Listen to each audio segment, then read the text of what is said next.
What's the most wholesome experience you've had with a stranger?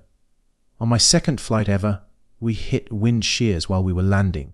I had only flown once before, just a quick trip from Detroit to Chicago, and it was fine. But I've always had this weird fear of flying. I'm not even sure where it comes from. Maybe it's just the idea of being in a metal tube suspended in the air. I don't know. So we're landing, and then suddenly we aren't. The plane is falling. Some of the overhead bins burst open, stuff goes flying, and people start screaming. Now, I have a pilot friend who later told me we probably only dropped maybe a foot or so, but in the moment, it felt like we were plummeting toward the ground.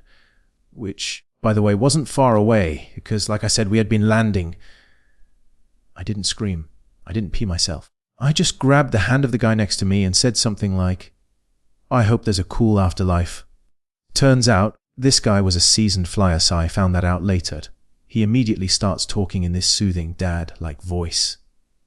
Just keeps calmly talking until we level out, and then the pilot comes on and says something like, "Gonna try that again?"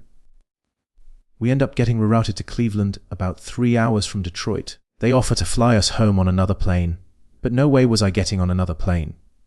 That same good guy turns to me and says, "I can rent us a car and drop you back at home in X because I live in Y. Nowadays, I'd be terrified." But I was 22 and said, "Sure." He rents a nice car, charges it to his company, some big bank, I forget which, and we drive home for 3 hours. He even had a car phone, which I thought was the coolest thing ever.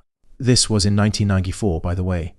He tells me all about how car phones work, calls his wife, and I get to share in the magic of it all. Nothing bad happens.